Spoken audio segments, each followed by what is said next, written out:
Hello, everybody, and welcome to Forever Rugby on Fair Sports. For today's preview, as the Sharks host the Lions, as the URC gets back in action this weekend. Two local derbies. The Stormers are hosting the Bulls, whilst the Sharks will host the Lions. We'll have back-to-back home derbies before some more travelling. Lots of travelling, in fact, coming up for the South African sides. But they will still have final two games back on home soil before they do go and venture off back into Europe. And it's a very strong Shark side. A couple of rotated players as well, though, so resting a couple of Springboks. But the players they can bring in is very impressive. And so, you know, very much not weakening their side, really, even if there are a couple of rotated players. The Lions are a very interesting couple of selections as well, missing a couple of players, but still a decent side. And a very interesting sort of loose trio. And that I'm keen to sort of see how they get on. Before we look at the two sides, please do smash like on the video. Please do subscribe to the channel as well. If we start with the home side, which are the Sharks, this is how they line up. Now, the big news is that LUKHANYO is back in the starting lineup, which is very big for Sharks fans and very worrying as a Lions fan. But if you look at that front row, Thomas Toy, Carly Sardi, Dan Joost, a very powerful scrummaging front row.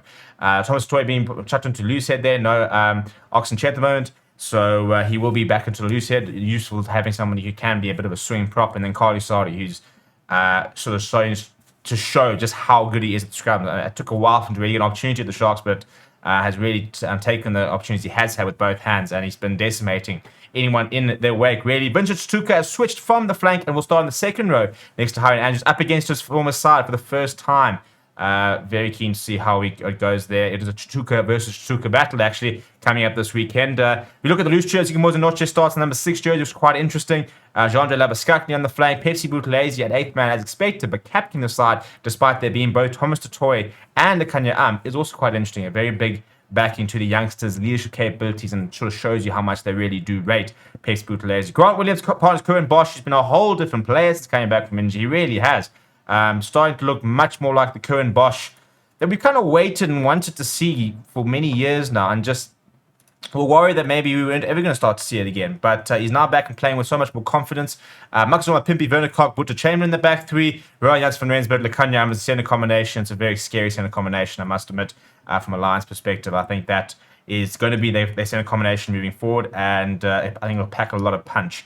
Off the bench, Kieran from Furen, Dan Blille, Hanno Jacobs in the front row, Brand Krobler, Siya Kolisi, Jaden Hendricks, Lionel Cornier, and Ben Tapawai will cover the rest of the bench. It's a very good bench. You know, being able to bring Jaden Hendricks on, Lionel Cornier, Ben Tapawai, all that experience in the back row, or sorry, in the back line rather, and then you've got the likes of Siya Kolisi, Brand Krobler, plenty of experience and leadership coming on there as well. In terms of the Lions side, this is how they will line up. And the front row, JP Smith, PJ Buerta, Asanati, Hlabakanya continues to be backed.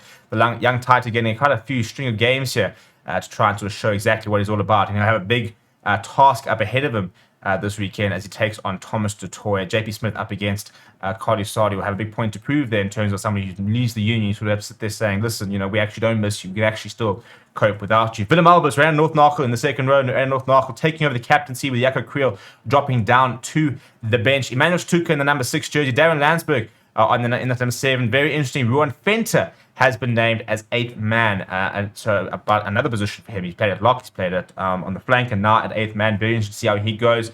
That versatility will make him very, very much on the Springbok radar, and will make him a very attractive player from a national point of view. Senena Humber partners Jordan Hendrickse, Kewan Horn on the back of a brace he scored last week in the number 11 jersey. Edward van der Merwe, after that fantastic try-saving tackle, has sort of very much elevated his stocks. He starts in the 14 jersey. Andries Coetzee at full-back. Marius Lowe has a new centre pairing, centre partner this week in Reinhard Jonker. Henke van Wyk was touch and go, and as a result, they decided to not play him this week. He should hopefully be good to go against the Stormers in that New Year's Eve test.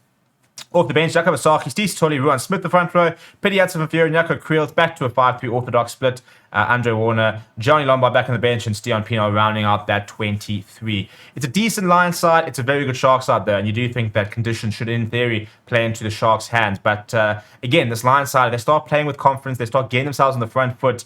They can very much ride away, can't they? And if they start well, they can become a very difficult side to beat. And I think that's kind of been what's really sort of changed this season, is that if they can start well, they can stay in the game, they can really push teams the length of the game, and makes them very difficult. They've also been very good away from home, which is quite interesting because they're not traditionally a side that's travelled all that well. But this season, they've actually struggle more at home than they have away. So hopefully maybe that'll sort of bode well for the away side. Let me know what your score predictions are down in the comments below. Please do smash like on the video and subscribe to the channel as well. Thank you very much for watching. My name is Steven, and I'll chat to you soon.